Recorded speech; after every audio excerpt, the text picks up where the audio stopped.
Welcome to the Over 40 Alpha Podcast with your host, Funk Roberts. We are live,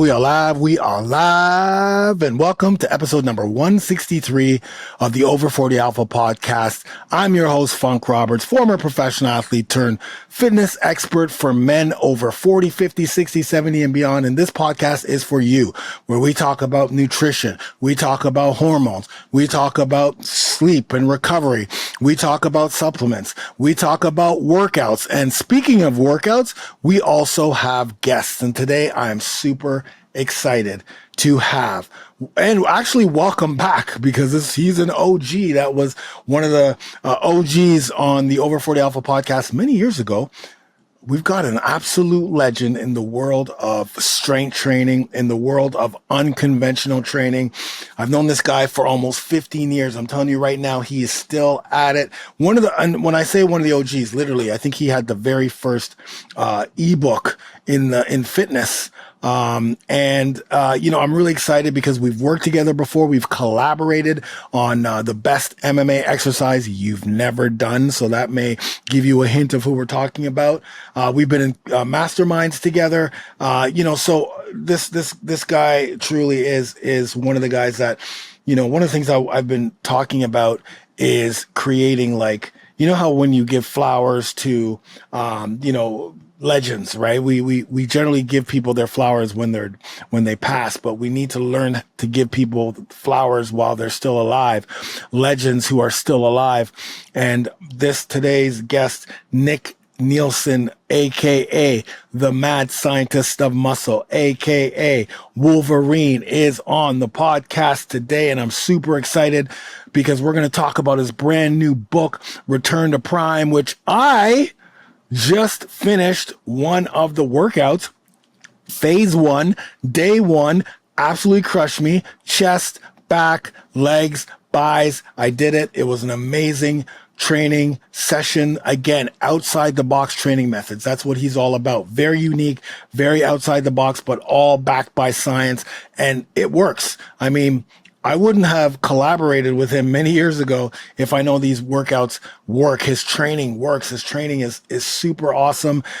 And if you've been in fitness for the real true OGs know and love Nick Nilsson. So I'm excited to have him on the podcast. You're going to enjoy this podcast because we're going to talk about his origin story. We're also going to talk about, his new book and his new training, his 4-phase training. I don't want to give too much, but let's just say that this morning when I did the Angiogenesis training session, phase 1, I did it right here in this podcast studio / my office / my gym for now. It killed me.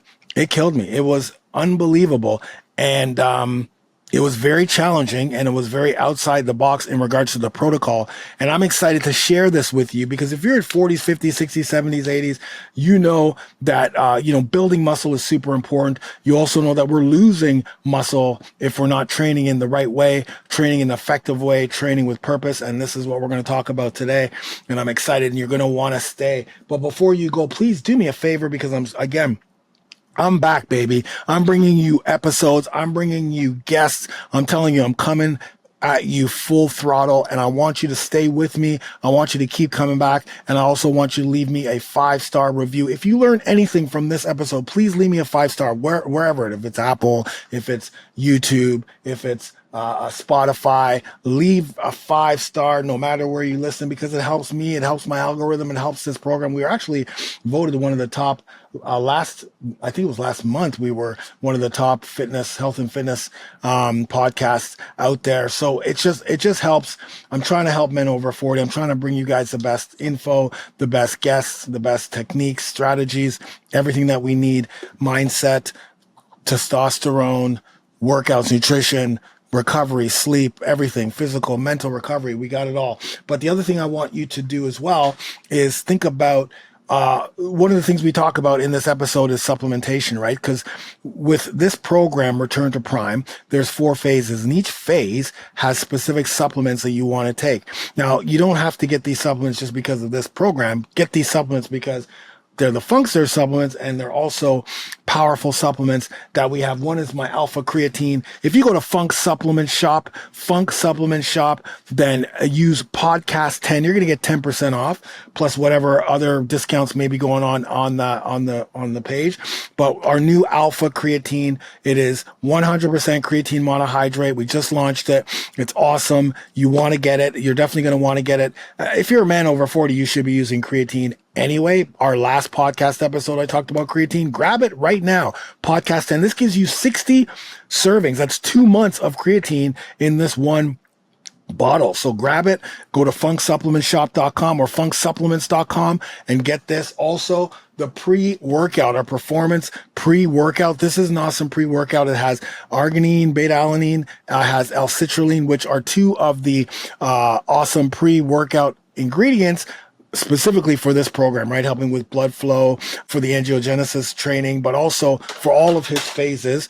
This was something that he talked about. He was really happy that we had this, happy that we had something that had both of these in him, L-citrulline and beta-alanine, plus all these other great ingredients in our pre-workout to ensure that you get a awesome workout specifically for these ones, because they can get very dicey. And of course, protein, man. You need our protein, right? That's one of the deficiencies that a lot of guys don't have enough protein. This is Alpha Lean Pro, our number one protein on the planet, best tasting. It mixes the best, non-GMO, lactose free, because I'm lactose intolerant. So it's lactose free, gluten free, non-GMO. Like, listen, man, if there's one of my supplements that everyone 100% loves over and over and over and over and over and over and over again, it is our Alpha Lean Pro. It tastes amazing. It's incredible. And you can get all of these supplements plus more at funksupplementshop.com. Use code podcast10 to get 10% off.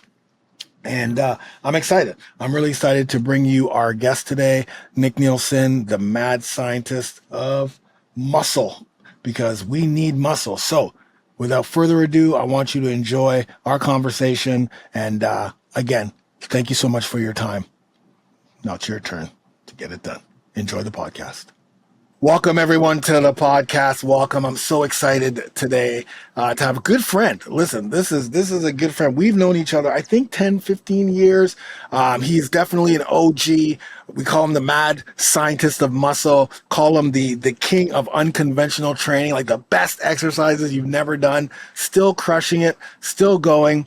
I'm really excited to have Nick Nilsson on the podcast today. Nick, welcome to the podcast, my brother. How are you? Good, man. I appreciate you having me on here too. Yeah, listen, I want to say something.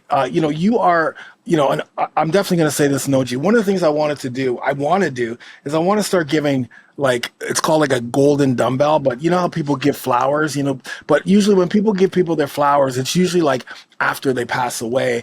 And we don't give flowers to the OGs, the people who paved the way of online fitness. Like, you were one of the first to pave the way for online fitness, still doing this. You're going to tell us when you started, but I think we've known each other for at least 15 years, like since 20, I think. Like, I don't, sometimes as we get older, the years just like, was it 2010? It kind of smashes together after a while, yeah. But we even did the best MMA exercise you've never heard of before. So we collaborated before. We've been in masterminds before together.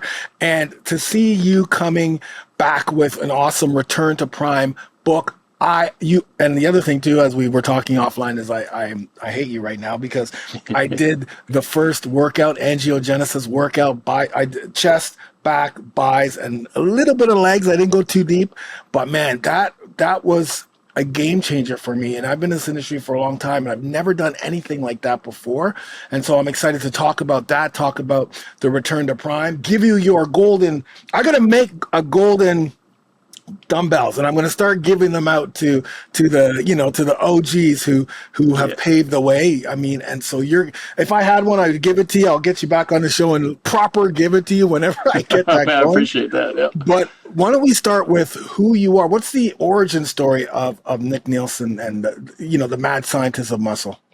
Yeah. I started off training when I was like 16, 17 years old. I was a cross-country runner, ultra-endurance athlete. Like, I literally did a triathlon without training for it. I just did it. I had was about 140, 145 pounds soaking wet when I really started getting into serious weight training. And that was my final year of high school. And then when I got to college, I discovered really, weight training and a really good gym, and then also cafeteria food. So I went from 145 pounds to 220 pounds in about 8 months. And that was all natural. It was not all muscle, but it was all natural. And there were some days I actually, my second semester, I was taking a nutrition course, and out of curiosity, I calculated my calorie intake, and it was roughly about 8 to 9,000 calories a day I was eating. What? Because I have a naturally large appetite. Like, I have big capacity, like a boa constrictor. I can eat a ton of food all at once. Wow. Yeah, it might take me a day to digest it, but I can eat a ton of it all at once. So I put that to work. But in those days, being 17, 18 years old, I could eat a ton and then also digest it and then eat a ton again. So I was doing that like all day. And I also, the first few months I was training, I was kind of just following random programs. Some of the sessions, when I knew I needed to find something better, I was up to like an hour and a half, 2 hours for a session. And I'm like, I don't really know what I'm doing, and this doesn't seem right. So I then came across the serious growth stuff from Leo Costa, the Bulgarian burst system. Anybody who was training in the early 90s has seen the ads in all the muscle magazines for this stuff. Yeah. And I actually bought that program, and it was exactly what I needed. I started doing twice a day, 6 days a week workouts. And where I was getting to the point where I was, the beginner gains were finishing up, this, launched me back up to another, 40 pounds of body weight.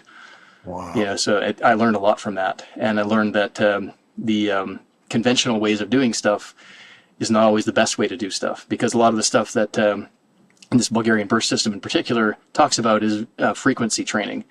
And, in the a lot of the stuff that in conventional training, it's like, okay, work your body once a week, one muscle group per day kind of thing, or, twice a week. Some of it was like 6 days a week.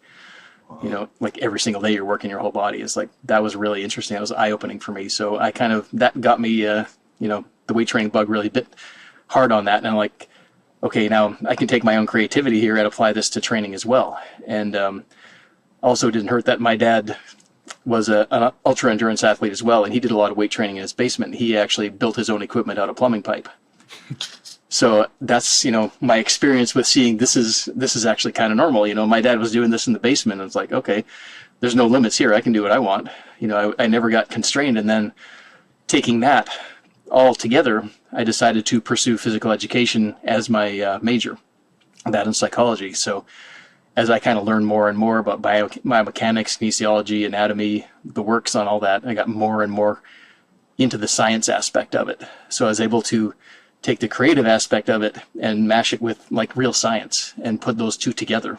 So basically all the stuff I do, sometimes I do, being honest, get a little ahead of the science, but I take legit science and I kind of move forward with it and create my own training protocols and exercises, all based on scientific principles of mechanics, physiology, that kind of thing. So it's, it's not like I'm like randomly throwing stuff at the wall. Like, you see some weird stuff on Instagram that's just like, some of that stuff is different just for the sake of being different, but that's not the way I approach it. Some of my stuff looks like it might be like that, but there is actually logic behind it as to why I'm setting up the way I do, why I train it the way I do, and basically taking that approach to it rather than just like, okay, this looks crazy, I want to try that. It's like, no, there's got to be a reason for it. And if it doesn't work better, you should see the dustbin of stuff that I've done. It's like, as many things as I put out, there's probably an equal number of stuff that I've never put out because it just never really worked out to be any good. So, right. Yeah, that's one thing that I really loved about your training. It's always science-based. Like, there's tons of science behind it. But yeah, like you mentioned, Bulgarian burst training and then kind of doing that to exponentially give you more gains during a time where you kind of like the beginner gains are there. And how old were you around this time? Like in your teens still, or were you in your early 20s? Yeah, I was 18 years old when I was doing the Bulgarian burst stuff.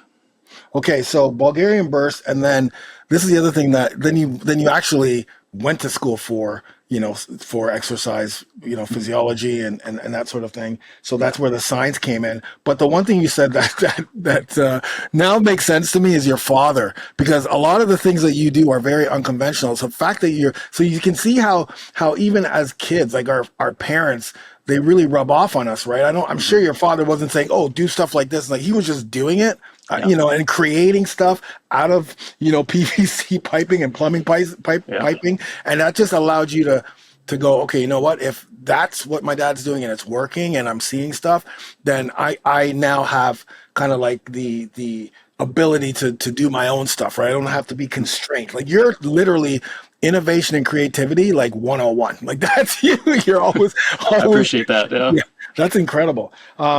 So when you started to create your own stuff, how old were you when you started to create your own training? Like after Bulgarian, after you got all of that information from school and the science, how did that kind of morph into the next phase of your life? They kind of, it took me a few years kind of learning the ropes, basically. And some of the stuff that I was reading, the muscle magazines too, like especially Larry Scott had a lot of really good stuff. Yeah. He was very innovative with his approaches too. So I was reading a lot of Larry Scott stuff, a lot of Vince Gironda stuff. These were guys who really didn't take the normal pathway either. So it's like once I started kind of messing with some of the concepts that they were using, I'm like, okay, then I started building on my own repertoire of stuff and taking my knowledge. So it took me a few years before I really started, embracing pushing the limits on a lot of these different things, because I really had to kind of learn and build the base. One of the things that I get approached with a lot is people say, "Oh, just do the basics. The basics work." Okay, yeah, they do, but there comes a point where they kind of taper off, and there also comes a point where all the stuff I do is based on the basics. It's like there might be a different variation of the curl, but it's still a variation of a curl. Right. So it's still a basic movement, but just a variation of a basic movement. And, like I said, if there's something that doesn't feel like it's working or doesn't feel right, then I discard it. But, as I kind of got into, third and fourth year of training, that's when I really started kind of pushing the limits on things and really kind of taking it to the next level, because I was getting more advanced in my knowledge. I was doing some actual research with some of the professors in the school there. So I was actually learning, scientific method and how to put together like real research papers and stuff like that. So I was able to not only do that kind of work myself, but actually like read the research effectively and know, okay, this person is using statistics to change things. You have to kind of look at beyond the abstract in a lot of ways. Totally. So that took me about 4 or 5 years to really get into that stage. But once I did, then I had the base of knowledge to work with. And what I started doing actually was taking notes. Every time I would go to the gym, I would write down, something that I discovered, something that I noticed, something that I found worked. And by the time I, stopped taking notes, which was like 10 years later, I had like 200-page notebooks full of just training notes. Wow. And like literally it's a stack like that. I still have all these things. That's incredible. And one of these days I'll just like throw them into an AI wood chipper and just see what comes out. Totally, that'd be amazing. Yeah, there's lots of cool stuff on there. So let me just go back to the variations, because I find that people who say stick to the basics are trainers who say stick to the basics are trainers who don't want to try something new. They get comfortable, and they don't want, you know what I mean? Like they get comfortable in that comfort. They don't want to try anything new. I feel like that's laziness. I think that's a lot of laziness, because they don't experiment. They don't, look at, okay, this is a basic, but now how many variations of this one exercise can we do?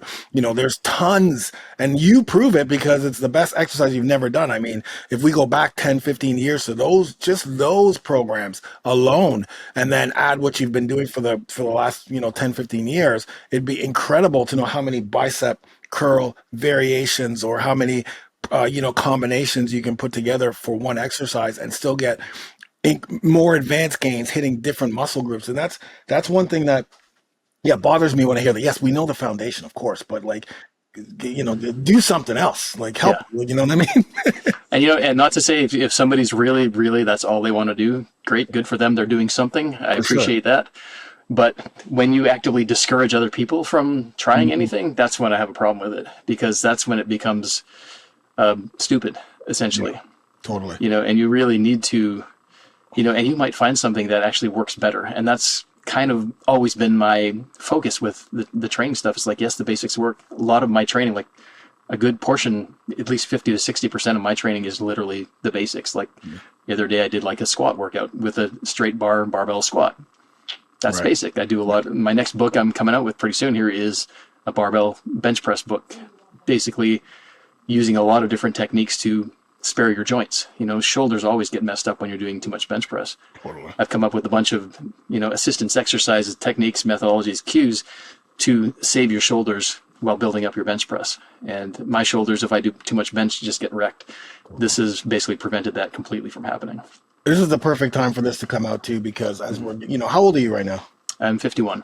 51, yeah. So like we're in the age group. I'm 56, well 56 next month, but we're in that age group now where, 40s, 50s, 60s, 70s, we have to build muscle. There's no ifs, ands, or buts about it. Like we're not playing games here anymore. We're not getting on the cardio machine and doing, you can, if you want to combine it, but we got to build muscle, and we've got to, definitely get back to the basics, but we also want to do things to help save our joints, right? Because sometimes the basics back in the day aren't the best for today for us. 100%, right? absolutely. Yeah. You know what I mean?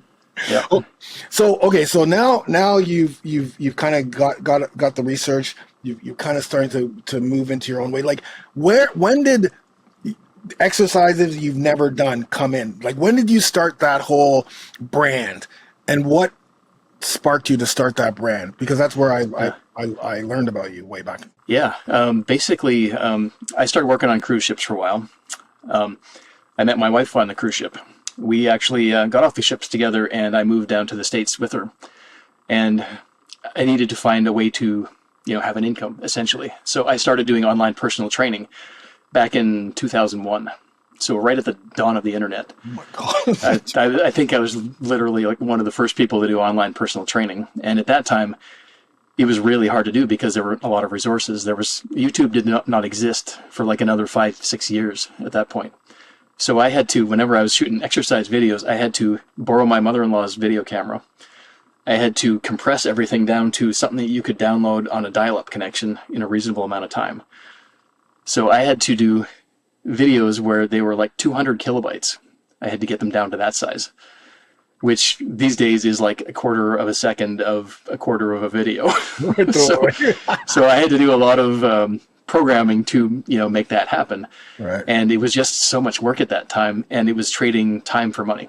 Totally. So eventually I did have a few clients at that time, and, I kind of realized that wasn't the way to go. So I actually wrote the best exercises you never heard of and shot all the video in my townhome basement. And I think it was one of the first exercise books actually even on the internet. Totally. And this is a funny story, actually. Yeah, go. I launched my book, and my web server immediately shut me down, thinking I was spamming. So I had spent literally like 6 hours trying to get them to put my site back up. Was that because so many people were purchasing it? There was a lot of purchases, but it was just me sending that amount of email out. I had about 1,300 people on my list at that point. Yeah. And so I sent 1,300 emails, all with the same subject line, and all with, and there was no, email service providers then either, really. Right. So it was like I was using software that was like going through their mail server, so they flagged it, and they shut me down, and I managed to get a hold of somebody and get it back up and running again. And but that's not even the funny part. I actually sent the book. Are you familiar with Will Brink? Yes, of course. Yeah, Will. Yeah, Will Brink. Yeah. Yeah, I sent him a copy of the book, and never heard from him for like a couple months. And then I was on his newsletter list, and then a couple months later, I'm reading one of his emails, and I'm reading through, and like, wow, this book sounds awesome. It's like, okay, this exercise here, and I'm reading, like, wait a minute, that's my book. So I clicked the link, and boom, yep, there's my book. He's promoting my book, and I just about lost my marbles because, the amount of money that from him selling my book as an affiliate was like more than I had made for the last 3 years. And it was just like, okay, I know this can work. So that's when I'm like, okay, now I'm going to go all in on this online information kind of business where I'm, helping people train and being able to pass along my unique knowledge base and be able to make an income from it, which was a game changer for me once I saw that happen. And it's like I will always owe him for that and never forget him for that. That's just... That name, Will Brink, I can't believe you brought that up. I just did a search for him in my emails because I remember getting emails from him many, 2007, 8, 6, 5. Yeah, you want OG. I mean, he was big even before I started, big online before I started doing it. Wow. And he had a couple of really excellent supplement manuals. So this was like something that was, in addition to his supplements, it was very complementary to what he was doing. And he helped me out with that a lot. So it was that's when I knew the online thing was going to work. Yeah. So you did that. You said you moved down to the U.S. Are you Canadian? I am Canadian. Yeah, I'm from BC. Oh yeah. How come? I didn't know that, but because I'm from Toronto, we're both Canadian. Okay. Yeah. Okay. But now where do you live? Oh my God. Yeah, I'm just north of Chicago. That's where my wife was from. So that's where I moved to. Yeah. And you're still there, right? You moved. Yeah. You're still in the same place. Yep.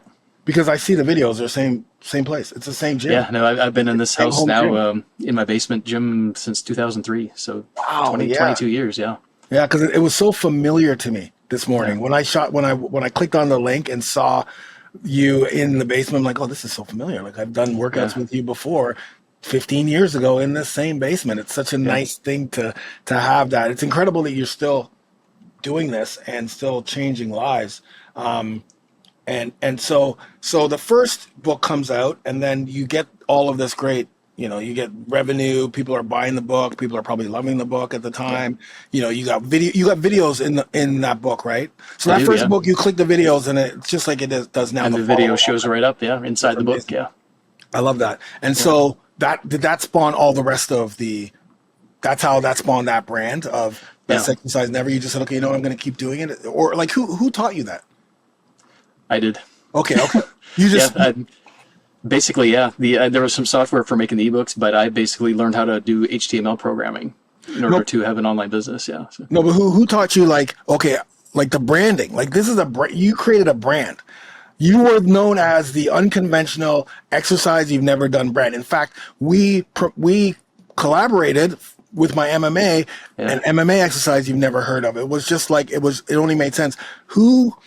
Just out of curiosity, like how did you come up with did you come up with that or did I came up with that, yeah. You just said, okay, this is what I'm going to do, this is going to be my brand. This is what I want to call it, the best exercise you've never heard of, yeah. So, I love it. That's amazing. Yeah. The Mad Scientist of Muscle, I started with the Mad Scientist of Exercise, but then it became, okay, it's like we need some alliteration here. This sounds better than Mad Scientist of Muscle. So. Yeah, I love that too because it does make sense. You are crazy because of the exercises, the unconventional to the normal person.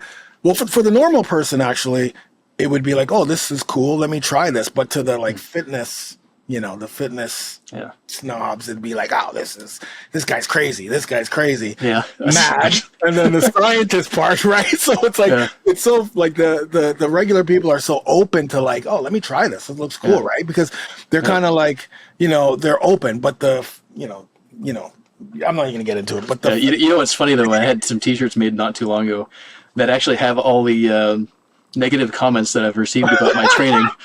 I literally, the entire back of the shirt is like all these things like, everyone extremely disturbing is the number one that I've got. This was from a exercise physiology professor that my nephew had gone to school with, and he was kind of showing her some of the stuff that I was doing, and that's what her comment was, extremely disturbing.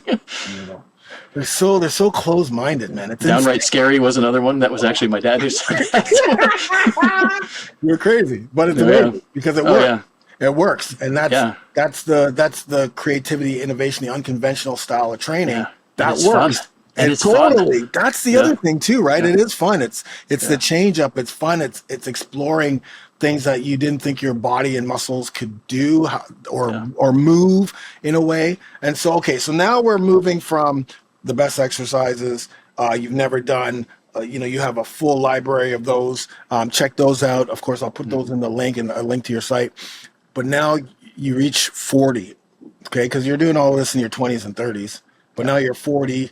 Now you're 50, but you reach 40. Like, what was that transition into your new book, Return to Prime, or that, like, you know what I mean? Like, what was the inspiration behind that? Basically, as I was like hitting 40 in my mid 40s, I was realizing, my recovery is not what it used to be, and that happens, and always get people saying, "Oh, just wait till you're 40, just wait till you're 45, just wait till you're 50." I'm like, well, I don't want to wait till I'm that. I'm going to do some preventative, medicine here. Yeah.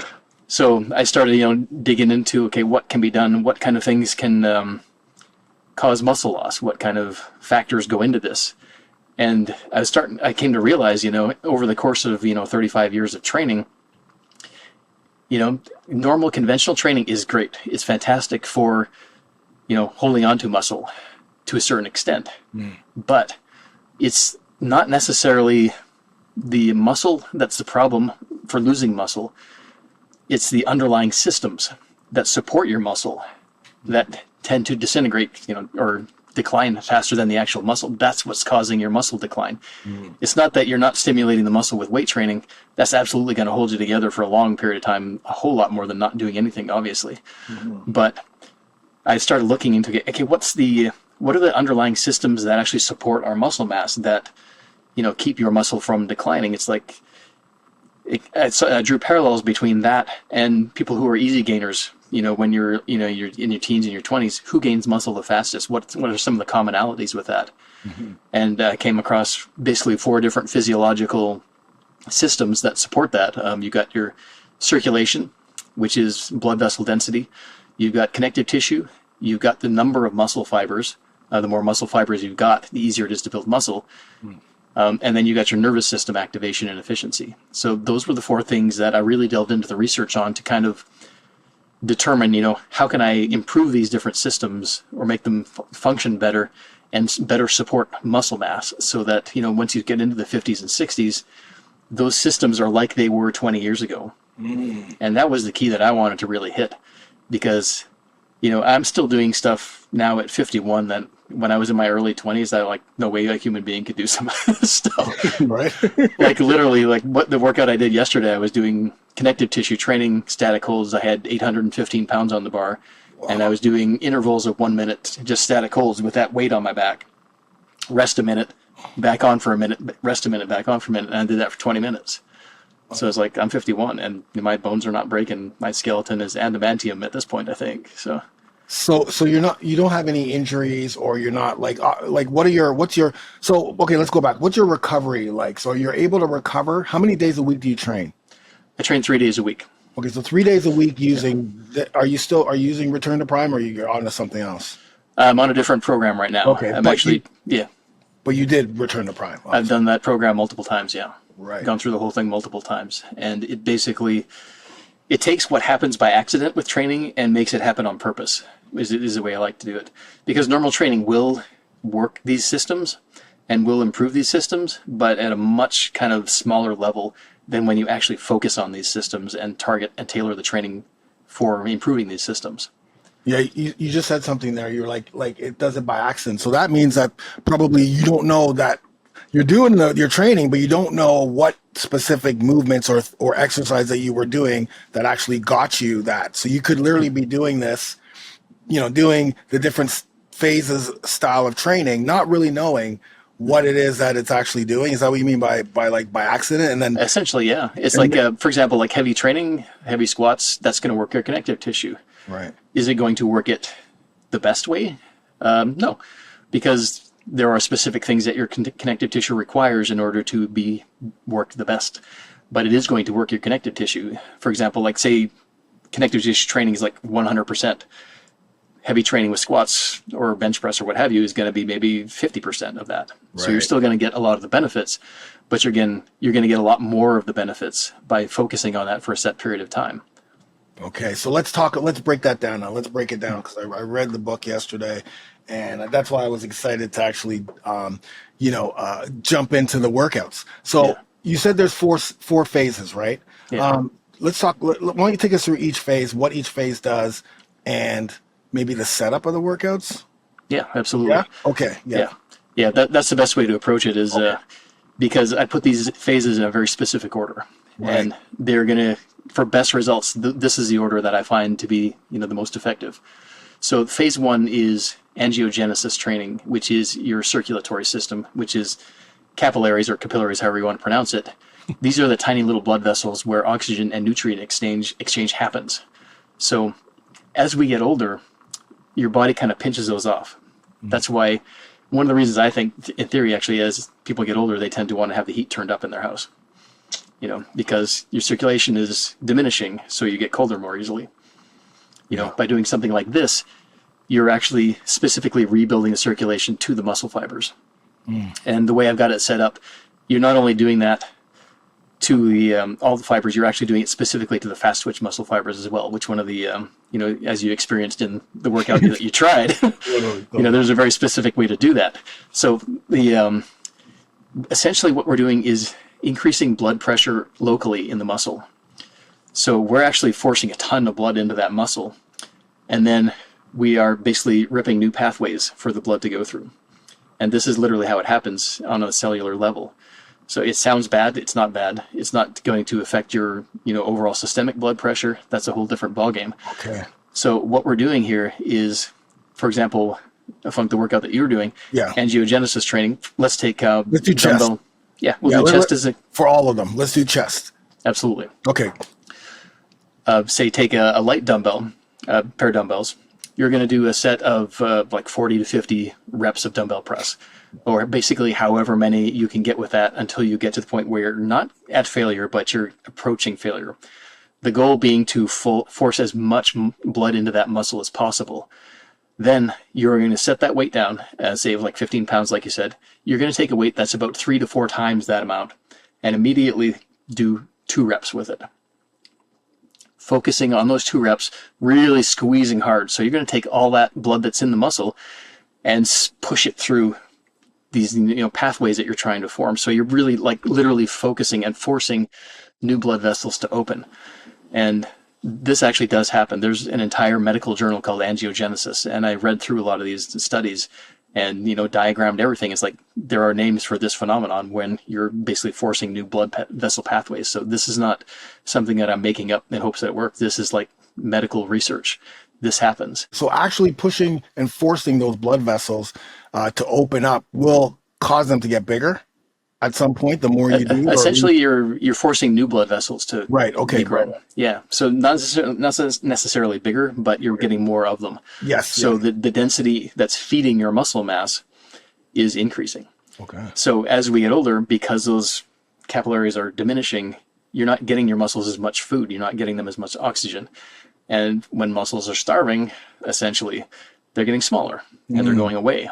So that's one of the main drivers of muscle loss as you get older, is your circulation from your extremities is pulling back. And that's why that's why grip strength is a test of longevity, because it's obviously your extremities. As the blood vessels and the strength fades, your grip strength fades. So, you know, there are a lot of, you know, logical kind of things happening here. So what we're doing is we're rebuilding that capillary density.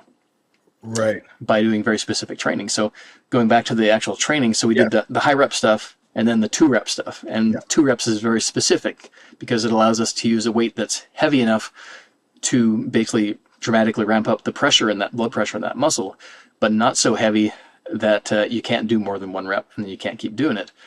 But also not so many reps that you basically deplete your short-term energy supplies, essentially. So immediately after you do 2 reps of that, you set those weights down and you go right back to the high rep stuff. So again, same weights, you rep out as many more reps as you can get with that. And your reps will obviously be a lot less. So it could be like 20 this time. Again, not going to failure, but really just forcing the blood into the muscle again. Set those down, do more 2 reps with a heavier weight again. And you go back and forth between these two for between 4 and 6 total rounds. So you're looking at least like, you know, 6 to 8 minutes continuous work like this in one of these sets.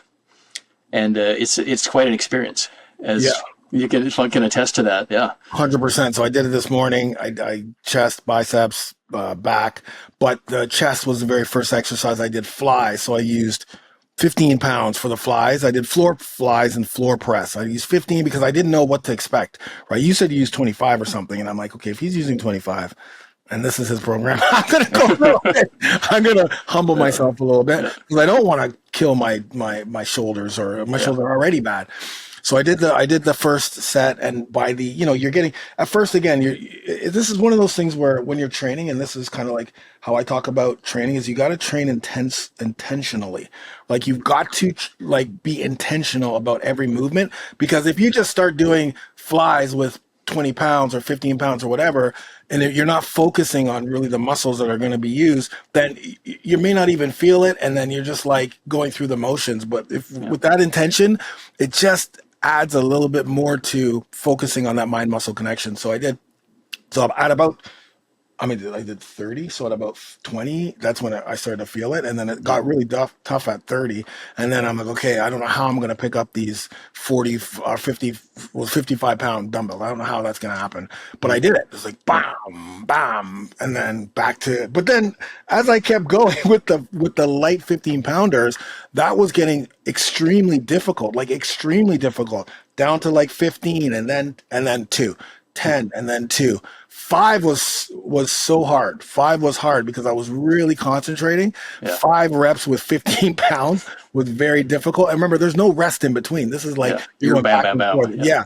And then I picked up the 55s, and they weren't light, but they felt light. Like, I'm like, ugh. And then I'm like, okay, let me go slow. Let me descend slowly and explode up and descend slowly. I didn't think I was going to be able to do the heavier weights after doing all that, all of those reps. And I did 6 sets each, right? Yeah. That's when I got down to 2 and 2. You get that. Even the 2 was difficult. So yeah, man, that was incredible. And the feeling was incredible. And it was just like 3 minutes rest, do another set. The second set was a disaster, but that was a disaster. That was a disaster. It was just like everything was less in regards to the reps. Yep. And then, but then I got really excited to do the back, and that was, again, very, very difficult. Now, but the good thing is, the first time you do it, you kind of get a sense, okay, I could go heavier with the back. Like, I could have gone heavier, right? Because I wanted to protect the back, so I just wanted to make sure. But it was so it's humbling. Because then the biceps, that's another, the bicep, oh my God, 10 pounds doing bicep curls, and then the heavy bicep curls, and then back to the light bicep curls, same thing. Yeah. But this back and forth from light, lots of reps, to heavy, not a lot of reps, was amazing. It was amazing. Yeah, it's a real eye opener, and it really works, because you're actually kind of fatiguing different fibers, different types of muscle fibers. So when you're doing the light stuff, you're fatiguing those slow twitch muscle fibers. When you're doing the heavier stuff, it's like a whole different set of motor units, a whole different set of muscle fibers. So that's why it's surprising that you can actually go to failure on 15-pound dumbbells and then immediately pick up weights that are 3 to 4 times as heavy, and boom, you can do them. Right. Like when I was doing these with dumbbell presses, I was doing 25s. I was getting to failure on 2 reps with 25s. Same exact exercise, putting them down, picking up 85s, and doing 2 reps with 85s with less trouble than I was doing 25s 10 seconds before that. And is that because that's because the muscle fibers we're using are different? Exactly. Yeah. Okay. That kind of goes back to one of the other reasons I put in those 2 rep heavy sets. Yeah. Is because the blood vessels feed the muscle fibers you're working. So if you just do nothing but like lightweight, blood pump training, you're feeding those slow twitch fibers, but you're not feeding the fast twitch fibers. Right. So you need to work those fast twitch fibers to get the blood supply to those fast twitch fibers as well. If you're missing that, then you're not fully developing and supporting those fast twitch fibers, which are obviously the bigger fibers, the stronger fibers, the ones we really want to keep. Interesting. Those are the ones that tend to fade faster, because this is going to help refeed those ones that are going to be fading faster. So that's one of the big things about this program, and this angiogenesis training is doing that, and making sure you're getting those two, the fast twitch stuff. Yeah, the fast twitch is important. That's the first to go. Unless you've been sprinting in your 40s, 50s, 60s still, then you'll be pretty good. But most men aren't. Okay, so how many weeks is that first phase? That's a 3-week phase. Okay, so the 3-week phase, and all of the workouts in the phase are similar, right? It's a light, heavy, light, heavy. So like the protocol similar. Yep, the protocol through that entire phase is exactly the same. You can change up exercises. You can use the same exercises. Basically, whatever you feel works best for you. Like some people, they prefer, okay, I'm going to do pull downs and I'm going to do chin ups as my two different things. And that's totally fine. You can do that. You can do variations of rows. You can use different exercises for the light than the heavy. You can use the same. It's essentially what you find is going to work best for you. So there's a lot of flexibility in that. It does make it useful in a commercial gym setting in that you can do a lot of just dumbbell stuff. You're not hogging up two different machines. That's not something I would ever suggest you do in a crowded gym, is to do two different machines. Like, don't hog a pull down and seated row. You're getting in trouble for that. And somebody's going to take your machine. You could potentially do a dumbbell row and a pull down, because then you're using the machine, but you're not just kind of sitting there and, bouncing back and forth and hogging things up. But 3 weeks, just following that same protocol, essentially. So if you're listening to this and you're like, okay, I want to try this. I like follow alongs. Like all my workouts are follow along workouts because I like training with you. Like when I clicked on and I was training and I had you on the screen, but I was on the floor and I could just hear, like, I like that because it kind of gives me, I don't have to think about anything really. I'm just training with you, alongside you. You're going through it as well. You know what I mean? So I can gauge, right? I can gauge, okay, wait a minute. He's struggling right now and I'm not struggling. So maybe I should have gone heavier. Yeah. You know what I mean? But at least it gives me a sense of like, okay, I'm just going to get the foundation of training with Nick for the first time I do this. And then maybe the second time I'll add or change different exercise, because I like to use the same exercise per workout so that I can see how stronger or how, the improvements I'm making or if I'm not, right? So if I do that for 3 weeks, my goal is by week number 3 to increase the weight of the flies and the dumbbell chest press. So, that's amazing. Okay. So now that we're done the angiogenesis, next up is what phase? Then we move to connective tissue training. Okay. This is honestly, everything in this program is awesome. It's like each phase that I do is like, it's awesome stuff. Right. And when we get older, your connective tissue literally dries out. It's the circulation, the fluid movement through it slows down and your connective tissue dries out. That's why it's so much harder to recover from joint injuries and connective tissue injuries as you get older. It's the circulation through the connective tissue. So what I've developed was a way to create artificial hydraulic circulation through the connective tissue by training with weights. And this, again, is a science-based protocol. There were studies done specifically on animals that actually, they do the research on the animals, they test their connective tissue, and they see what kind of collagen matrices were deposited, which is basically another way of saying strengthening of the connective tissue. And this protocol that they did, I kind of modeled on what I knew about connective tissue training and what I've done in the past and created my own protocol for it. So I had mentioned earlier, yesterday I did, 1 minute alternating, static holds with, a ridiculous, put you in the hospital kind of weight. Yeah. But, obviously in the book, don't use these weights when you're first starting out. But it's basically that principle where using the squat as an example, sure, which is the easiest kind of one to visualize. You take the top 2 inches of the squat, you just stand up and you just hold that weight on your back and you hold it. So day 1, you're doing a 3-minute hold with whatever weight you want to use. I suggest starting with around your 1 rep max weight. That's pretty good for a hold to start with. And you can go up from there, but you just literally just stand there with it and you let that weight press down on your body. That's what's compressing the fluid out of your connective tissue. So as you will kind of get a little bit shorter. You'll get the height back, but you will get shorter sure, as you're doing this connective tissue training. So you do a 3-minute hold, 3-minute rest, 3-minute hold, 3-minute rest, 3-minute hold. In between these static holds, you do decompression hangs. So you're either doing like a dead hang off a chin-up bar, or you go into the captain's chair ab thing. I like that one for this kind of thing because you can support yourself. Right. And then just hold, and you don't have to worry about grip strength. You don't have to worry about any stress on your shoulders. You just kind of let that, and you let your body kind of hang. So everything from your shoulders down is just is traction on your back. And you're alternating back and forth between that. And this is basically creating a hydraulic kind of pumping effect in your connective tissue. So you're compressing it down, and then when you decompress everything, the fluid gets sucked back in. What does that do to the tissue? That strengthens the tissue? It strengthens the tissue, and it basically forces the circulation through the tissue. And the key thing here with this, the connective tissue training is supplementation. So before you do this training, and it's not 100% necessary, but I'd say it's like 95% necessary. It's going to help you get the most out of it. You take vitamin C and you take collagen or gelatin about half hour to 45 minutes before you train. So that's in your system. So that's circulating through your bloodstream. So that means as you're creating this circulation effect in your connective tissue, your body's pulling all these nutrients into the connective tissue. Whereas when you don't have those nutrients in there, when you don't have the circulation in there, your connective tissue is just dry and stagnant.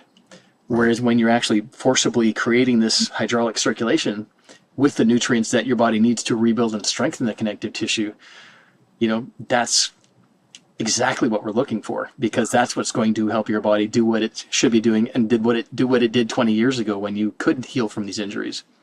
There's more fluid in the connective tissue, there's more elasticity in the connective tissue, and you're basically making your body 20 years younger artificially by, it's like an artificial pump, essentially. Right. Yeah, you got the hydraulic pump going, and you're pumping in some collagen in there to maximize the effect, right? Because absolutely, and if your body hasn't had a lot of it, it's going to soak it right up. Right. So it's your body's going to use that. You're going to get really strong connective tissue fast, actually, because your body's been craving this stuff if it hasn't been getting it. That's what I saw. I saw that every phase had different supplements. I was wondering about that. Why are there different supplements per phase? Yeah. But now that you're explaining it, it does make 100% sense. Yeah, and actually, I should go back to the angiogenesis just briefly. Yeah. There's one supplement that you absolutely, that's like a 99% requirement, because when you're building new blood vessels, your body actually needs arginine and nitric oxide in the blood vessel at the time. Right. So, you will have some in there, but taking a supplement that actually increases that is going to maximize the results. And you don't take arginine because arginine doesn't get converted very well. It gets soaked up by your gut, by your digestive tract. So you need to actually, in order to get more arginine in your bloodstream, you need to take citrulline.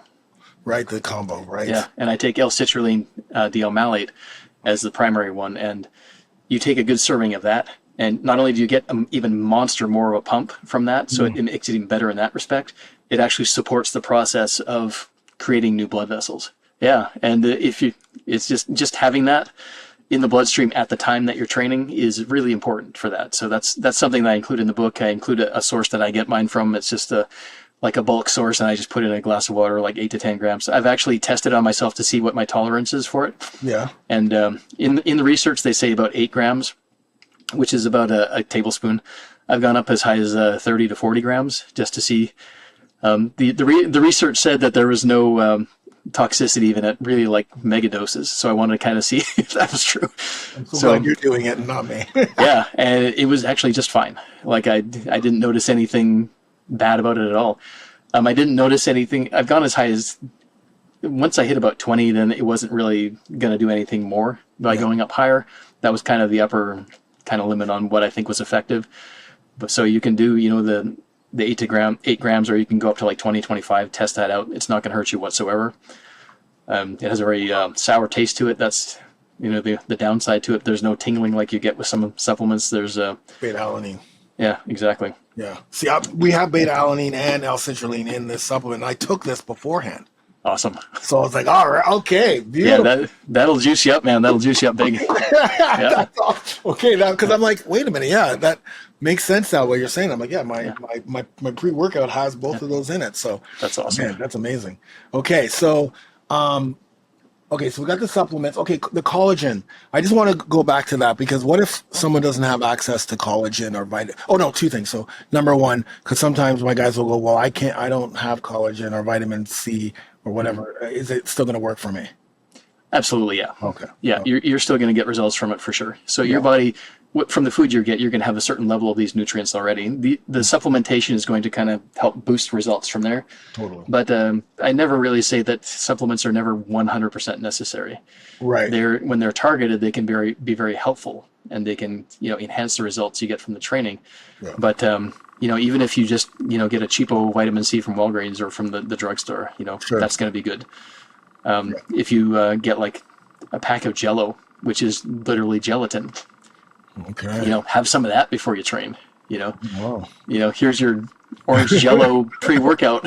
You know, literally that's absolutely fine. A cheapo packet Jello. You know, don't make it into Jello if you don't want to. You can just put it in a glass of water and drink it down, and that's going to be totally fine. Okay. But these are very very inexpensive supplements when you you know, get them through cheap sources too, and you know, a little cheapo vitamin C, $8 for a bottle of 300 pills. Sometimes you can get. Right. You know. Yeah, I think when you're committing to a program, I personally feel that if you're committing to a program and this is what the program protocol gives you, then you should get what the protocol is, right? Like you want to you're paying money for a program or a book or what have you, and you're putting the time in, you're putting the effort. And again, at our age, 40s, 50s, 60s, 70s, 80s, we can't mess around. Like the margin of error is here now. Like we you know, the time is not on our side. Time is and it isn't on our side. It isn't if you're not going to do things with intention and purpose, and it is if you do. You know what I mean? Yeah, like you can honestly. like you can literally reverse, you know, return to prime very quickly when you're doing everything that's laid out for you, right? Because you did all the research, you did everything. There's a ton of research. Yeah, I reference everything that I put in the book. I go through and I back everything up with studies. And like I said, sometimes I get ahead of the science because there's nothing direct on the exact protocols I'm using. But the basic physiological concepts are straight from research papers and from textbooks. I love it. You know, it's just the application is a little different. So. Yeah. Okay. The second question I had regarding this phase is for people who don't have access to the back squat or hanging, like what can they do? Like, let's say I'm at home and I'm doing, you know, the squat portion of it. What am I using? One of the things that I like to, if you've got some free weight, that's going to be very helpful. You can actually do like single leg standing to kind of increase the workload.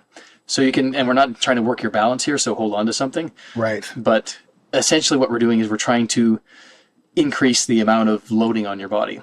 So whether it's like holding a pair of dumbbells, putting on a heavy backpack, standing on one leg, that kind of thing, we're looking for that compression of the connective tissue. For chest, you can even, you know, for shoulders, we want to do not actual like wide grip bench press. We're actually doing close grip shoulder width bench press because we want the joints to stack. You know, you got your wrists, you got your elbows, you got your shoulders. We want that to be in a vertical line. Sure. If you hold them too far out, your triceps are going to fatigue first and you won't get a full, you know, quality hold on that. When you stack them, it's going to be much better. And I even have in there how to use your weight belt looped around your elbows to basically hold yourself in place, because one of the key things with connective tissue is we want to minimize muscle activation. So you will get some, but you want to have as little muscle activation as possible. Makes sense. Yeah. So I'm going to go back to the example that I was using with the holds I was doing. I'm literally standing there with 800 pounds on my body, and I can have a normal conversation with somebody. Right, because your muscles aren't doing all the work. It's the tissues that are taking the brunt. Yeah, it's the bones, it's the fascia, it's the tendons, ligaments. Right. You know, I'm thinking of shooting a video one day where I start just in a close up on my face as I'm holding this weight. Nobody knows I'm holding this weight, and then it pans out and like, okay, all of a sudden there's somebody standing here talking with 800 pounds on them, and they're just standing there having a normal conversation. You know, they're not like nothing like that. It's like that's. You know, obviously it's taken me a lot of years of training to be able to hold with that kind of weight, but that's essentially the kind of hold that we're looking for, is nothing that's like a strain on your body, but just like that locked in where your connective tissue bones are doing the vast majority of the supporting. That's awesome. That's what's going to get the compression. Yeah, it also will help you for your grandfathers and fathers, help you carry your kids on your shoulders much better as well. Absolutely, much more effective, right? Without okay, so now we've finished those two. This 3 phases. I mean 3 weeks. This is another 3 week phase. Yeah, another 3 weeks, and all muscle, like it's back, it's shoulders, or is it just specific? Because what are some of the? Is it back, shoulders, biceps, triceps, or is it a little bit different here? It's actually different here. It's very much joint approached. Okay, so, right. So this is like the squat. We consider that like hips, knees, you know, shoulders, that kind of thing. Right. There are other holds. Okay, this is your shoulder, wrist, elbow hold. Okay. So it's, you know, it almost looks like movement pattern stuff, but there's no movement essentially. So it's like, you know, it's like structural kind of different structure positions that we're holding. And so I've actually had people doing this who they've strengthened their connective tissue so much that stuff that would have been an injury before is not an injury anymore. I had a guy who was in his 50s. He was actually a gymnastics instructor. He did a demo of one of his movements, and everybody in his class thought he broke his ankle. And he thought he had landed so weird that it broke his ankle. He stood up and he was fine. And this was after doing several rounds through the program. And he's like, no way I would have not broken my ankle if I had, done this before using this program. He's like, this stuff works. And he's actually a physiology professor in the Netherlands. Okay. So it's like, he knows his stuff. And he said, this is like exactly what I needed. And I was like, wow, that kind of floored me too. So it's almost like when you just talk, it's like, oh, I can't wait to get to that. I can't wait to get to that. But I got to focus on where I'm at right now, right? Because it's exciting. Like, okay, I can't wait to get that one. But no, let's get all the benefits of the angiogenesis.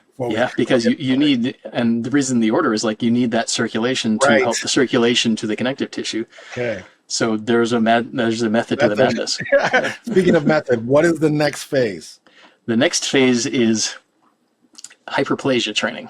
Okay. So if you're familiar with hypertrophy, which is growing the size of your muscle fibers that you've got, hyperplasia is growing the number of muscle fibers that you've got. Okay. So we're looking for more muscle fiber numbers. And as we get older, we lose muscle fibers.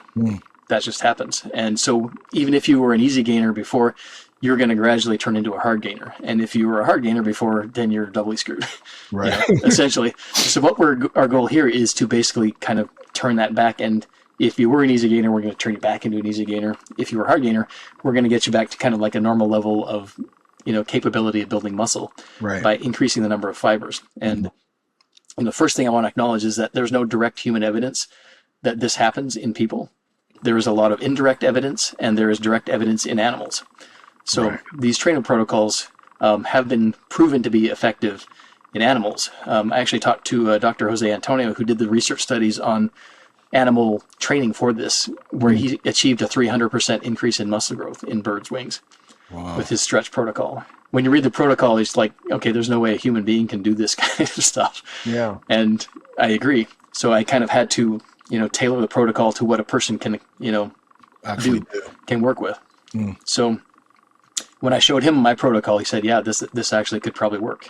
Okay. So, he could obviously not say that it's going to work, but he was very positive in how this could potentially be effective. So basically what we're doing, and this is, again, a kind of training that you will have never experienced before, because you're going to be training 6 days a week for 3 weeks straight, doing every single muscle group every day for 3 weeks straight. So this goes back to what every day. Total body every day. And this is kind of, goes back to that Bulgarian burst stuff that I learned my lesson from about how frequency can be incredibly effective. Right. When we do this kind of training, it's incredibly effective because you're actually not going to be lifting the weight very much at all. So we'll go to chest as an example. Yeah. You take a weight, and I'll do the main protocol. I have like an adjusted one that you can do in a crowded gym, but the main protocol is rest pause. Or is it rest pause? No, it's drop sets. The rest pause is the alternate protocol. But we're doing drop sets with dumbbell fly static holds in the stretch position. Oh. So you're going to need for the primary way to do it is you get 3 different sets of dumbbells, for example, for chest. So say I've got like 65-pound dumbbells for the heaviest. I've got 45s and I've got 25s. Yeah. So start with a set of like 15 reps with the 25s, just full range flies. We're trying to get some blood in the air, get the muscle warmed up, so we're not just going straight into a stretch. Right. So do an easy 15 reps. Grab the 65s, and now you're going to start at the top, and this is under time. So this is not for reps. So you set a timer for like 40 seconds, 45 seconds. You're going to go down into the very bottom position of the fly. You're going to come up very slightly, and you're going to exert about 98% of the strength it would take to actually lift the weight. And so hold it there. And you're going to hold it there. So you're not passively stretching, which a lot of people do when they're doing this kind of loaded stretching. There's nothing passive about this. Right. This is actual like intentional resistance. Yes. So you're literally, like I was saying, you want to exert about 98% of the force that it would take to actually move the weight. that's the absolute key for this, because we want those muscles to be activated, but in that lengthened stretch position. Totally. And if you're not doing that activation, you're not getting the benefits of the stretch position. Right. You're getting some flexibility, but we don't really care about flexibility in this section. This is about that resisted loaded stretch position. And you hold that for about 40, 45 seconds. And this is kind of like a multiple thing. So we do that just once, set the weight down. Then the next set, we're going to do the drop. So we do the 65s, put that weight down, immediately go to the 45s. Hold that for 45 seconds. Do that. And then on the third round through, or I think I might have done 2 sets of each one of those. So 2 sets with a single, 2 sets with a double, and then 2 sets with a triple drop. So by the time you're on that last triple drop, you're holding the 25s in that resisted stretch position for 40 to 45 seconds. And this is the best way that I found to basically try and mimic in humans those animal studies. What you're talking about right now makes sense in a couple of ways. Number one, whenever you want to get stronger stronger and more, legitimately more flexible in a position, like for instance, right now we're doing we're calling metabolic stretch. It's like hyperbolic stretching, where you're in the stretch, the new stretch, and then you're tensing your muscles, right? You're tensing your muscles to get strong in that position. I feel like it's kind of like similar in the sense that you're here, your muscles are being tense, and it's like stimulating all these new muscles that aren't used to being A, stimulated in the stretch position, and B, in the stretch position, right? Like the pecs aren't used to being in that position for such a long time, which causes, new muscle or new fibers, right? Yeah. It's a very, very strong stimulus for putting new muscle fiber down. It's also a very strong hypertrophic stimulus as well. Sure. Because in order to achieve hyperplasia, you actually need to build the muscle fibers to a certain level where they need to then split. And this is where the satellite cells come in as well. This is another mechanism your body uses to repair muscle fibers. So that's the reason we're going with every muscle group every day for 6 days a week for 3 weeks straight, is because we actually want incomplete recovery. Oh, why is that? Why is incomplete recovery? I was about to ask you about the whole recovery thing. Why incomplete recovery? Because we want to actually create that stimulus is a repair stimulus. So by continuously forcing your body to have to keep that repair process going, that's when you're really and to give you an idea, every time I do this phase, in 3 weeks, I gain 10 pounds. What? Without even trying to gain 10 pounds. Right. It's crazy. It's literally, I've had people go through and they're asking me, it's like, I went through this phase, I didn't really bump up my calories, but I'm 5 pounds heavier. Did I do something wrong? Muscle. Yeah. And I'm like, no, you did it exactly right, because that's what will be happening here when you do it right. So how long are these workouts? When done as listed, they're long. I won't kid you. They can be an hour and a half each time. Okay. You can. I show you how to adjust it in the book, so you can kind of cut them back to about an hour. Okay. But if you do them as directed in the book, it's about an hour and a half, and you actually won't feel destroyed at the end of these because you're not really moving very much. You're literally just holding the weights. You're not. The only time you're doing full reps is when you're kind of doing the warm up a little bit at the beginning. Right.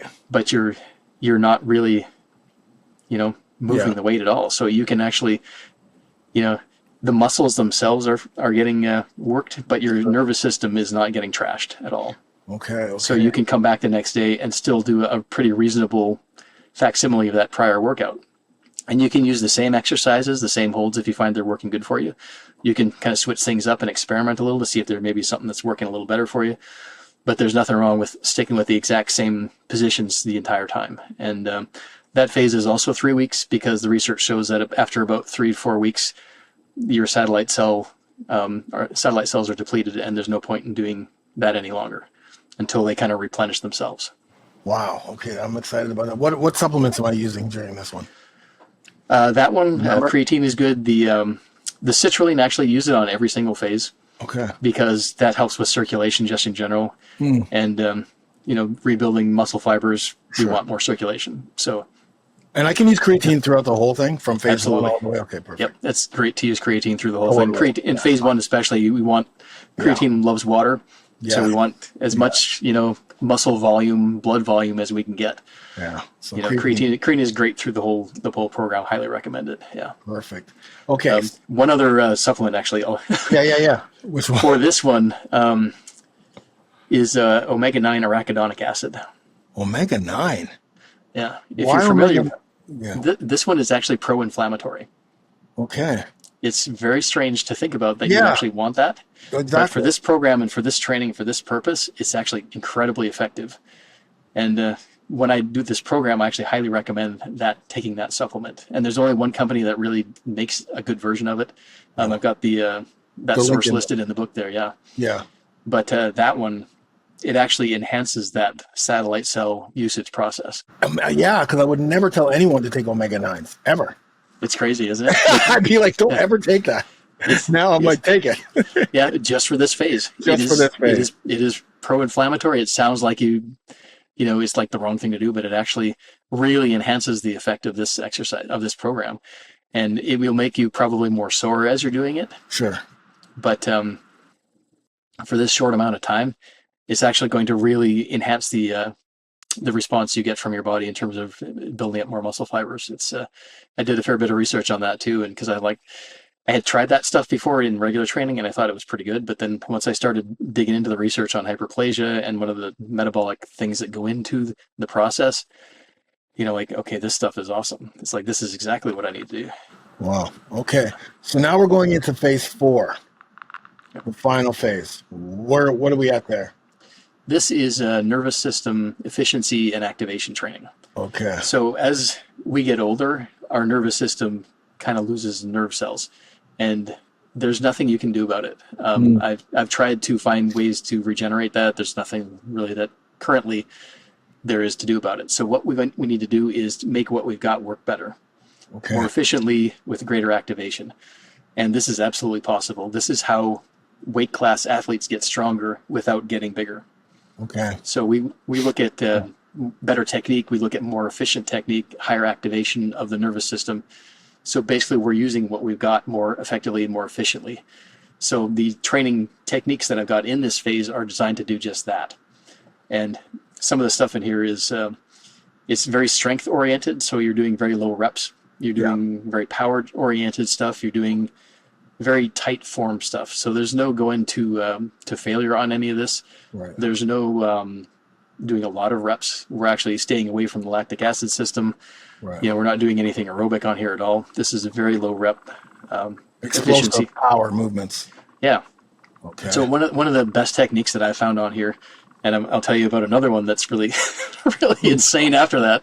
Okay. But this one is a single rep cluster training. So if you're cluster, yes. Yeah. So you're familiar with cluster training, where basically you take a weight. You could do, normal cluster training is good for hypertrophy. When you take like a weight you could do 10 reps with, and you do sets of 4 reps with it. So you do 4 and then rest 10 seconds, and do 4, rest 10 seconds. So by the time you're, fatigued, you hit 24 reps with a weight you could normally do 10 reps with. Yeah. Because you're giving that little bit of rest in between. So what we're doing with this specific one is we're taking a weight you could do maybe 3 to 4 reps with, and we're doing 20 reps with it, 1 rep at a time. Oof. So say you're doing, you can do, let's say 250 pounds on the bench press for 3 reps. You're going to take that 250 and you're going to do 1 rep with it. You're going to rest 20 seconds. I can't rest 20 or 10, either way. But then you're going to do another rep with it, and then another single rep with it. So every time you're doing this, you're doing a perfect rep. Right, yes. And one of the things a lot of people don't know about training is that your first rep, even though you're fresher metabolically, is not your best rep, technique-wise. It's your second rep, because the first rep you do actually primes your nervous system for that movement. So when you go to the second rep, your body is actually in a better position to take advantage of that nervous system priming. The only problem is, for an exercise like bench press, you do that heavy rep. Sometimes your shoulder blades are kind of pushed out. You're out of position, and you're a little bit fatigued. So what we're going to do here is take that out of the equation by giving yourself the rest in between each rep. Right. So you're getting the nervous system activation benefits of that rep, but without the carryover fatigue from that rep. Right. So every rep you do after that first one, I find like the middle reps of like between like 8 to 12 reps are actually the best reps. So by the time you get to there, you're actually doing your best work.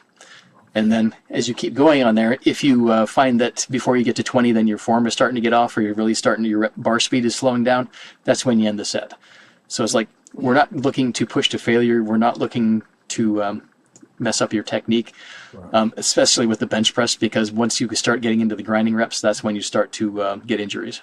And that's why we're going to avoid grinding reps with this. We want good quality, powerful reps that are all perfect. That's what's going to train your nervous system to, function very efficiently and effectively.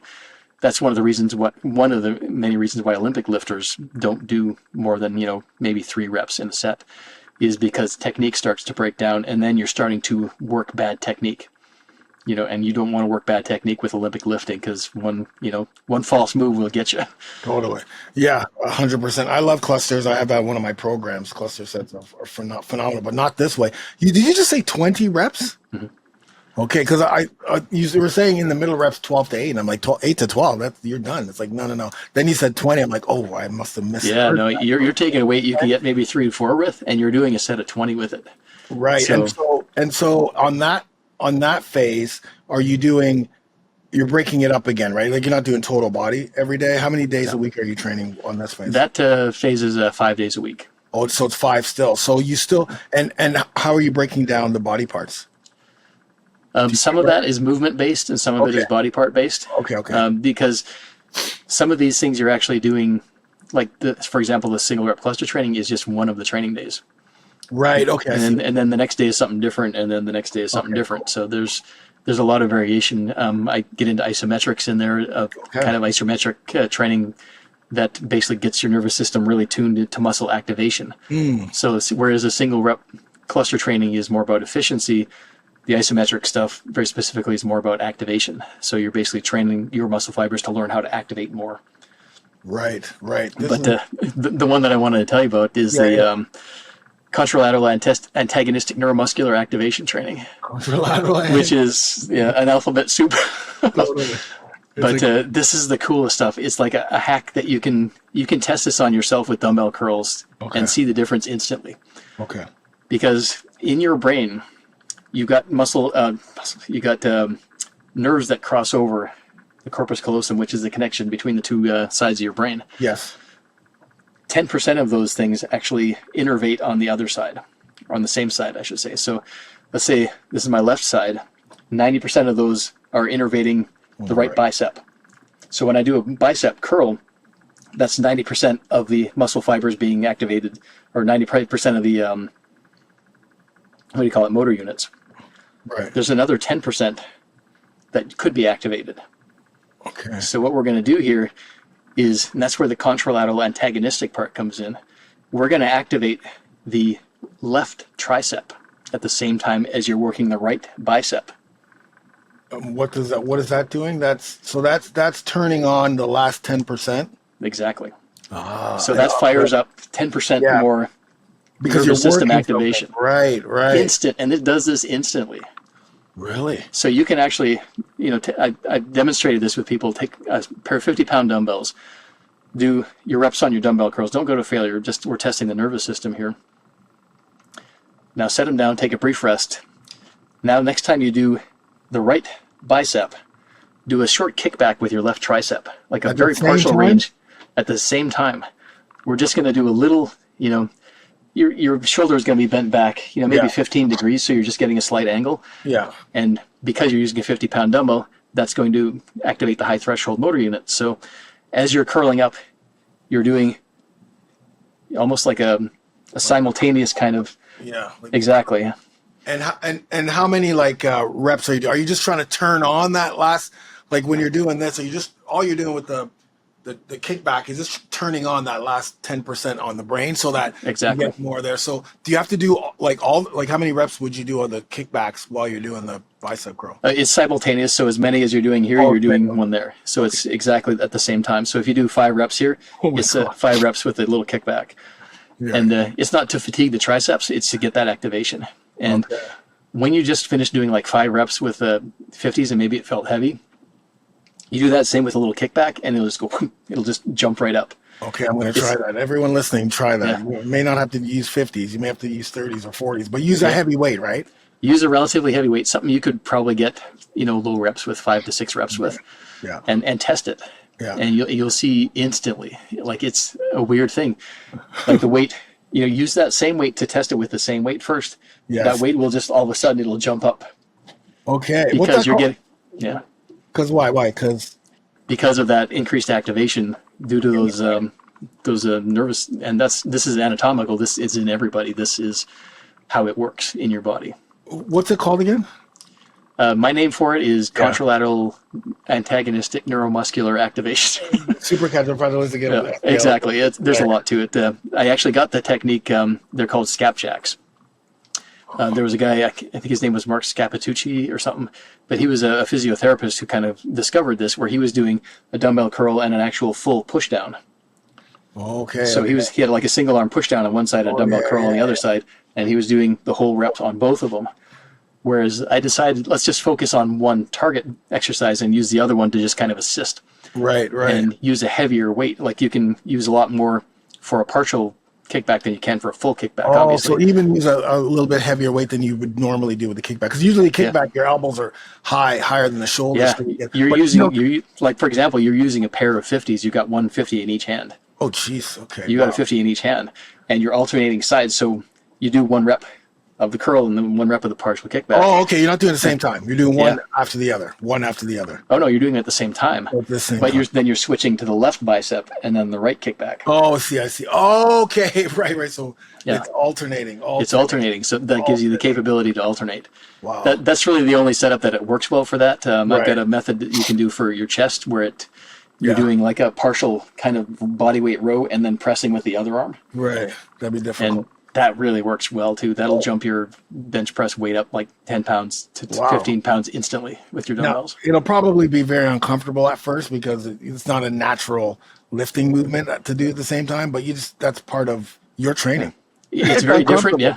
It's different. The beauty of the bench press one, I'll give you kind of an example of the setup. You set up like a bar, or it can be a Smith machine bar, it can be a bar in the power rack, but you're lying on your back on the bench. You're holding kind of up like you were going to do a body weight, 1-arm body weight row. Up. And then you're pressing with the other arm. So as you're pressing with the other arm, you're naturally going to want to pull down with that one to stabilize yourself. Sure. So that happens automatically. So you're actually getting good core work at the same time too. Oh. But that press, that weight just goes flying up where normally it wouldn't, even with a 2-arm press. All right, I'm definitely going to try that with the biceps, 100%. Yeah. So it's kind of like overspeed training. The analogy I like to use is when you see boxers, tied to a back of a car or a golf cart, and they're pulling them along at a faster speed. Right. Or a sprinter getting the body used to performing at a higher rate of exertion, a higher rate of force. That's what this training is doing. You're getting your nervous system used to performing at a higher level. Right. So when you go back to normal training, it already knows how to perform at that higher level. Totally. Using the stronger connective tissue, using the more muscle fibers got, using the more circulatory system that we've got. So everything builds up until you get to this final phase. Yeah. And this phase is 3 weeks. This phase is 3 weeks. Yep. And then after you're done, so this is 12-week program. Mm-hmm. You're taking a break, maybe a week or whatever, just kind of deload and just kind of, Yeah, you can take a week easy. Celebrate your new gains on all levels. Yeah. Absolutely, yeah. Tissue, new blood, new muscle, new explosive power. That's you've regenerated your entire body essentially. Totally, in 12 weeks. Yeah. And literally, one of the beauties of this program is everything you do after this program. Like you can go through it. You can go through and do it again if you want. Right. But you can go do like a muscle building program, and you're going to get better results from it because of all the stuff that you've done. It's going to literally be like you've turned the clock back 10 to 20 years. Wow. You're going to be able to get results that you got 10 to 20 years ago, but now, at your older age. So it's fantastic. This is Return to Prime. Yep. And where can people get this book? Or I'm gonna have a link for sure. But you put the link for sure, okay. And go through your link for sure. Okay, and that's the way to do it. Yeah, this is amazing. So, and just for the supplements for the final phase, I know I'm bouncing all over the place. I just wanted to get that. Where do people get it first, and then supplements for the final phase? Is it the same, or are we changing anything up? You definitely keep the creatine. The citrulline is good to keep in. Yeah. One thing that I do like to recommend is actually some omega-3s. Yeah, for sure. B vitamins. are good for supporting the nervous system. Totally. So there are things you can, like, if you want to take a pre-workout that has like caffeine in it, that's fine too. Yeah. You don't have to, but I've got a whole bunch of other like support supplements you can take for improving basically your nervous system support.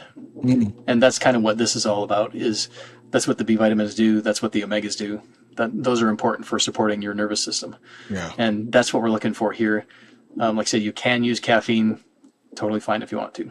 Right. So, but I mean, a lot of this stuff, a lot of these supplements you're talking about are just good for the whole entire 4 weeks, except for maybe the omega 9s, maybe. But the omega 9s, I would, if you buy a bottle of the omega 9 stuff, use it just during that phase. Yeah. Like use up the whole bottle during that phase. Okay. Literally, that's the way I do it. Yeah, is just like I burn through the whole bottle in that phase, because that's when you're getting the most bang for your buck with that stuff. Right. And with that training, it's going to take full advantage of it. So yeah, use the whole bottle during that phase, and then don't even worry about it on the other phases. And the last thing I just want to talk about is like nutrition. Is it just generally 3 meals? Like for our nutrition, it's 3 meals a day. You're getting carbs, fats, proteins, and then vegetables and fruits depending on the meal. Really and truly not necessarily eating an extra meal, because my work's more metabolic in some sense. But whenever we go to like this type of training, right, where nutrition is going to be probably key, what would you suggest for the nutrition here? Is there anything extra? Is there anything special? Or is it just, you're building muscle, you need the calories? Essentially, overall good nutrition, you don't necessarily need a giant caloric excess. During the hyperplasia stuff, you'd want to probably bump it up a little more protein, more calories just in general. The other phases, you don't necessarily have to. During the first phase, the angiogenesis stuff, one thing I wouldn't recommend is going on a low carb kind of diet, because that's going to flush a lot of water out of your system, and we want blood volume, we want water volume in your body during that phase. That's actually really important. During the second phase, the connective tissue stuff, you can actually do a lower carb diet, because when you're on the lower carbs, training fasted, for example, your body's going to secrete growth hormone, which is actually excellent for connective tissue repair. So during that phase, I would actually say, go ahead and, if you want to bring your carb levels down, that's fine. During the third phase, again, bring the carbs up. Your body's going to, build muscle more effectively in the presence of carbs, with the insulin going in and out and stuff. So, and then, when you're doing the explosive power training, again, you do want carbs in your system. You don't have to do an excess of calories, but you do want to have the carbs available too. So it's, you can basically get through all of it with just an overall good quality diet. Yeah, the quality is important, because I think that if you start adding all this crappy food, processed foods, that's going to really affect the recovery that you're going to get with your muscles, right? Like, and your joints, like specifically if you're in the connective tissue and you're eating Doritos, you're just sabotaging your freaking tissues, and you're fighting two battles. Like what are we doing here? So I think when people get this program, Return to Prime, get the book. The book, in the book, the links are to the videos, which I love. It's a PDF, so you have everything there. All the videos are there, all the explanations there, the setup is there. I think you have to commit to this program, right? This is a 12-week commitment. This is like, listen, I want to do something new. I want to, do something different. I want to, because on all levels, this is new. This is different. This is challenging. This is, outside your comfort zone, which is where all of the growth happens, literally. But this is like way outside the comfort zone. But I think the good thing about training with your programs, I've used a couple of your programs in the past, is like, it's like when you start training in your way, like, the unconventional, your mind opens up to even more. So like by the time you get to the next phase, you're excited. Like, oh shit, what's going to happen in this phase? Oh, I'm holding this for 8. Oh my God. This, you get excited because you're like doing something out of the norm, knowing that it works. But you start, your mind opens up to like, oh, okay, this is great. Okay, this is new. This is different. Oh, but you're not like, oh, this is weird. Like, you know what I mean? Like, oh, this is weird. No, this is like, okay, I'm going to master this. I'm going to figure this out. And that's not just gym stuff. That's like life stuff. Yeah. You know what I mean? Like, honestly, this thing is life stuff. I'm figuring this stuff out, and I'm going a little bit outside, and I'm open to these new things. You know what I mean? Yeah, and it literally does that because you probably some of this stuff you have never tried before, and some of this is just so out of the box, but some of it is actually not. Some of it's you're using very similar stuff that you might use on a regular basis. It's just how you use it. Right. It's like, obviously dumbbell presses. Everybody's done dumbbell presses. It's how you put them together that makes the difference here. So, you will probably get some questions from people as you're going through. That's probably going to happen. Yeah. But, and also if you ever have any questions as you're going through the program, feel free to contact me. I'm always on, Facebook. I'm available that way. Email. I have my email in the program there too. Ask me questions about this. I've done this kind of training for 30 plus years. Like the connective tissue training, I started doing that seriously when I was in like my third and fourth year of training. It actually helped me get past a plateau on bench press. Okay. Like I was stuck at 300-pound bench press for months and months and months until I started doing heavy lockout holds and partials on the bench press specifically and repeatedly. And eventually within not too long of a time frame, I got to 350 on the bench press. Wow. Which for me is incredible because my shoulders are terrible. Right. I have a naturally ectomorphic frame. Really? I actually am like generally an ectomorph, but because of the insane training stuff that I do, I actually can hold on to and build a lot of that muscle. I call you Wolverine. You're literally a Wolverine. Like you're the mad scientist who is Wolverine. Like literally, it's incredible. Canadian from BC, mountains of BC, Wolverine. Coming, like your body, your training, the strength. Like even just noticing that as I was training with you today, training with you through the work, like your strength and it's just like, man, this is insane. At 51 years old. And doesn't seem like you're going to slow down. I mean, for anyone, no. So for anyone listening, like this is the program, man. Return for Prime. Like I'm doing it, and I have a freaking 5-year program. People going through the membership, but even if you're like at the end of one of my membership stuff or whatever, and you're like, I want something different, or you just want to plug in a 12-week program that's different, and then go back and see like, oh my God, that program kind of primed me. Not only for returning back to prime and feeling young again, but now I'm able to do, more with these workouts, so I love it. I love it. I'm so happy that I had you on. I'm so happy that you have this new program and finally that we got to do this. I know before, but I had a whole bunch of stuff going on, but man, this is incredible. I'm so happy that I'm excited. I'm really excited. Honestly, that's the beauty of this program too, is you're looking forward to it. It's like it scares the hell out of you when you see what's coming, but you're like, I can't wait to challenge myself with this. Because especially when you do the first few workouts of that angiogenesis stuff, it's like you feel it and this stuff's working. Yeah, tomorrow's going to be very challenging for me. Yeah, and what can actually help with that is take some vitamin C before you train. That'll help with the delayed onset muscle soreness. That actually is a good tip to put in there. So, all right, like 500 milligrams of vitamin C. Take that a little bit before training. That'll help with that. So. Okay. Cool. Maybe I got to add that to my supplement store. Alpha vitamin C, man. There you go. Pre-workout. Alpha C, pre-workout. Done. Yep. Well, thanks so much, man. Any last words for our listeners and people watching? Yeah, basically, have fun when you're training.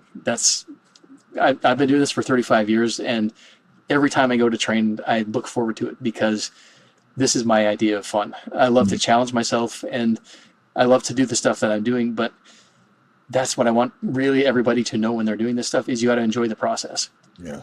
You can be outcome oriented. You can have, I want to do this and accomplish this. But if you enjoy the process, then none of that is work. It feels like you want to do that. Like right before I go, I can tell you, I'm training to do the Inman mile, which is carrying on your back 1.5 times your body weight for a full mile nonstop. What? Yeah. So it's a straight, no rest, 1 mile with 1.5 times my body weight. What's it called? So, the Inman mile. Inman mile. Yeah.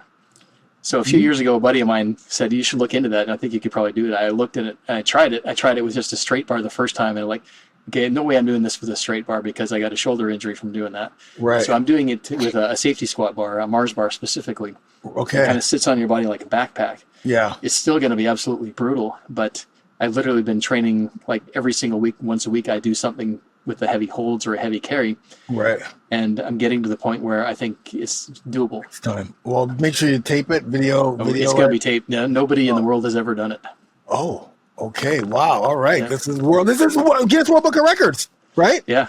You better call him. I'm going to get in contact with him. 100%. Yeah, the Inman Mile, as it's technically supposed to be done, is with the straight bar. The guy who, and I think there was drinking involved, but the guy who did it was an Olympic lifter. Of course. He was an Olympic lifter, and he decided that, one of these days I bet you nobody can do this. And he put, 1.5 times on his back, a straight bar, and carried it to see how far I could get. And I think he got a third of a mile, if I'm not mistaken.